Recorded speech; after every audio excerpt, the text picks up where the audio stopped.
वो डर के स्लैब पर चढ़ जाती है।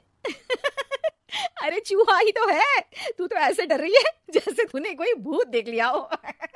कितनी डरपोक है तू भी ना प्रज्ञा। आप ज्यादा हंसो मत दीदी, हर इंसान को किसी ना किसी चीज से डर लगता है। लगता होगा, पर मुझे तो किसी चीज से डर नहीं लगता। मैं तो बहुत बहादुर हूँ, पर तू हद कर दी भाई, एक चूहे से डर गई है। एक दिन प्रज्ञा अपने कमरे से बाहर निकल रही होती है और तभी शिवानी उसे पीछे से आकर डरा देती है। प्रज्ञा एकदम से उछल पड़ती है। दीदी, ऐसे भी कोई मजाक करता है क्या?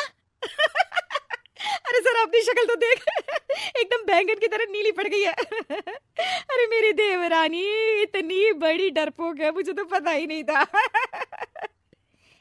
आप ऐसे चौंकाओगे तो कोई भी डरेगा ना? अरे नाना, कोई बहाना अब काम नहीं आएगा। आज से ना तुम्हारा नाम है डरपोक प्रज्ञा। शिवानी प्रज्ञा का मजाक उड़ाकर चली जाती है। प्रज्ञा शिवानी की मजाक उड़ाने की आदत से परेशान हो जाती है।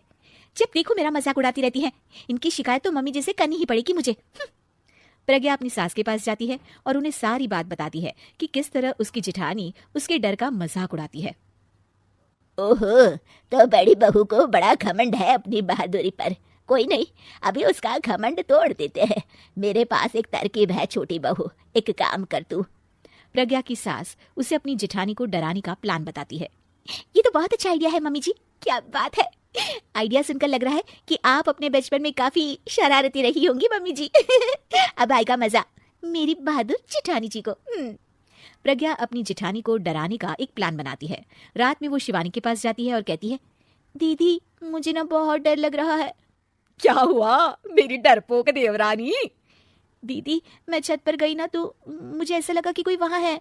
ऐसा लगा जैसे मुझे कोई वहां देख रहा था, जैसे कोई साया। अरे क्या बक रही हो, तेरा वहम होगा। नहीं नहीं दीदी, आप चलो ना प्लीज मेरे साथ, मुझे तो बहुत डर लग रहा है। मेरी एक साड़ी सूख रही थी, वही लानी है। प्लीज आप चलिए ना ऊपर मेरे साथ। ओफो चल। प्रज्ञा शिवानी को बहाने से छत पर ले जाती है और वो उसके पीछे चल रही होती है। ले आ गए हम छत पर, कहाँ है भूत, दिखा, कहीं तो है नहीं। तभी प्रज्ञा चुपके से सीढ़ियों पर छुप जाती है और शिवानी छत पर अकेली रह जाती है। अरे प्रज्ञा कहाँ चली गई? प्रज्ञा एकदम से सीढ़ियों का दरवाजा बंद कर देती है। अब शिवानी को डर लगने लगता है। मैं नीचे चली जाती हूँ। लगता है प्रज्ञा भी नीचे ही चली गई है। तभी उसके सामने एक खुले बाल सफेद साड़ी में औरत खड़ी होती है। शिवानी उस औरत को देखकर डर जाती है। हाल तू चलाल तू भाई बला को टाल तू, हाल तू चलाल तू भाई बला को टाल तू।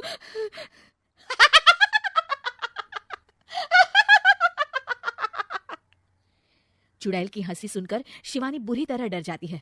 नहीं नहीं मुझे छोड़ दो, भगवान के लिए मुझे छोड़ दो। नहीं नहीं नहीं नहीं नहीं नहीं नहीं, मैं तुझे नहीं छोड़ूंगी, मैं तेरा खून पी जाऊंगी। तभी चुड़ैल की हंसी उसकी सास की हंसी में बदल जाती है। मम्मी जी, ये तो मम्मी जी की आवाज है। शिवानी आंख खोलती है तो सामने उसकी सास चुड़ैल का मेकअप करके खड़ी होती है और प्रज्ञा और उसकी सास जोर जोर से हंस रहे होते हैं। क्यों मेरी बहादुर जेठानी जी, आप तो कहती थी कि आप किसी से नहीं डरती। ये तुमने अच्छा नहीं किया प्रज्ञा। और सासू माँ, आप ही इसके साथ मिलकर।